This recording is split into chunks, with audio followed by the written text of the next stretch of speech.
Lucas capítulo 23. Então toda a assembleia levantou-se e o levou a Pilatos, e começaram a acusá-lo, dizendo: Encontramos este homem subvertendo a nossa nação. Ele proíbe o pagamento de imposto a César e se declara ele próprio o Cristo, um rei. Pilatos perguntou a Jesus: Você é o rei dos judeus? Tu o dizes. Respondeu Jesus. Então Pilatos disse aos chefes dos sacerdotes e à multidão: Não encontro motivo para acusar este homem. Mas eles insistiam: Ele está subvertendo o povo em toda a Judéia com os seus ensinamentos. Começou na Galiléia e chegou até aqui. Ouvindo isso, Pilatos perguntou se Jesus era galileu. Quando ficou sabendo que ele era da jurisdição de Herodes, enviou-o a Herodes, que também estava em Jerusalém naqueles dias. Quando Herodes viu Jesus, ficou muito alegre, porque havia muito tempo que queria vê-lo, pelo que ouvia falar dele. Esperava vê-lo realizar algum milagre. Interrogou-o com muitas perguntas, mas Jesus não lhe deu resposta. Os chefes dos sacerdotes e os mestres da lei estavam ali, acusando-o com veemência. Então Herodes e os seus soldados ridicularizavam e zombaram dele, vestindo-o com um manto esplêndido. Mandaram-no de volta a Pilatos. Herodes e Pilatos, que até ali eram inimigos, naquele dia se tornaram amigos. Pilatos reuniu os chefes dos sacerdotes, as autoridades e o povo, dizendo-lhes: Vocês me trouxeram este homem como alguém que estava incitando o povo à rebelião. Eu o examinei na presença de vocês e não achei nenhuma base para as acusações que fazem contra ele. Nem Herodes, pois ele o mandou de volta para nós, como podem ver.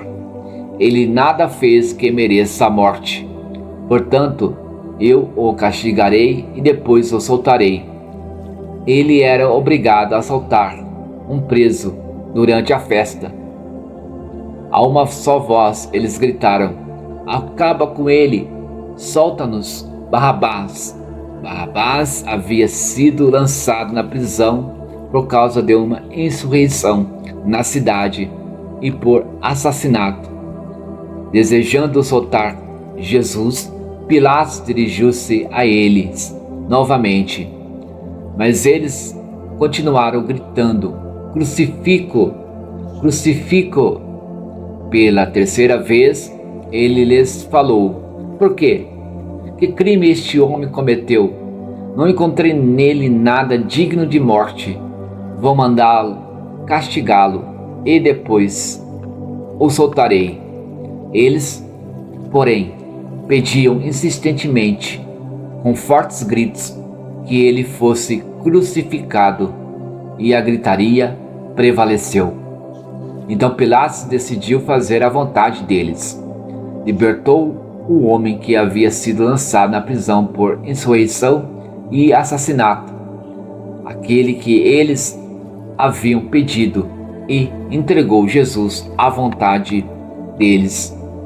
Enquanto o levavam, agarraram Simão de Cirene, que estava chegando do campo, e lhe colocaram a cruz às costas, fazendo-o carregá-la atrás de Jesus. Um grande número de pessoas o seguia, inclusive mulheres que lamentavam e choravam por ele. Jesus voltou-se e disse-lhes: Filhas de Jerusalém, não chorem por mim, chorem por vocês mesmos e por seus filhos, pois chegará a hora em que vocês dirão: Felizes as estéreis, os ventres que nunca geraram e os seios que nunca amamentaram. Então dirão: as montanhas caiam sobre nós e as colinas cubram-nos, pois se fazem isto com a árvore verde, o que acontecerá quando ela estiver seca? 2 outros homens, ambos criminosos, também foram levados com ele para serem executados. Quando chegaram ao lugar chamado Caveira, ali o crucificaram com os criminosos, um à sua direita e outro à sua esquerda. Jesus disse: Pai, perdoa-lhes, pois não sabem o que estão fazendo. Então eles dividiram as roupas dele, tirando sortes. O povo ficou observando e as autoridades ridicularizavam. Salvou os outros, diziam: salve-se a si mesmo, se é o Cristo de Deus, o escolhido. Os soldados, aproximando-se, também zombavam dele, oferecendo-lhe vinagre. Diziam: se você é o rei dos judeus, salve-se a si mesmo. Havia uma inscrição acima dele que dizia: este é o rei dos judeus. Um dos criminosos que ali estava dependurados lançava-lhe insultos: você não é o Cristo? Salva-se a si mesmo e a nós. Mas o outro criminoso o respondeu dizendo: você não teme a Deus, nem estando sobre a mesma sentença? Nós estamos sendo punidos com justiça, porque estamos recebendo o que os nossos atos merecem. Mas este homem não cometeu nenhum mal. Então ele disse: Jesus, lembra-te de mim quando entrares no teu reino.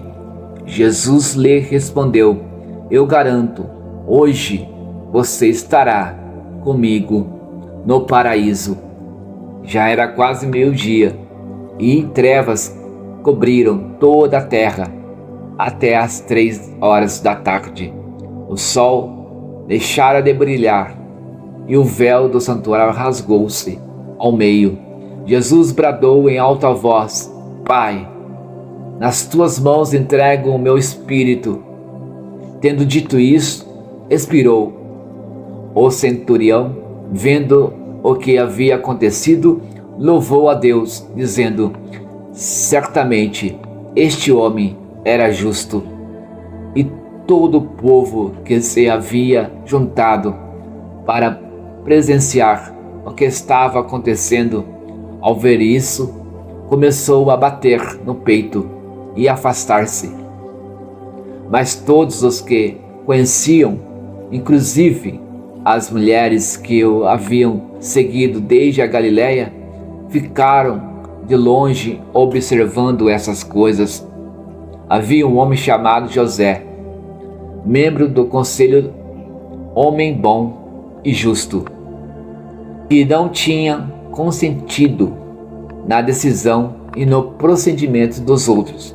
Ele era da cidade de Arimateia, na Judéia, esperava o reino de Deus. Dirigindo-se a Pilatos, pediu o corpo de Jesus. Então desceu, envolveu num lençol de linho e o colocou num sepulcro cavado na rocha, no qual ninguém ainda fora colocado. Era o dia da preparação. Estava para começar o sábado. As mulheres que haviam acompanhado Jesus desde a Galiléia seguiram José e viram o sepulcro e como o corpo de Jesus fora colocado nele. Em seguida foram para casa, prepararam perfumes e especiarias aromáticas e descansaram no sábado, em obediência ao mandamento.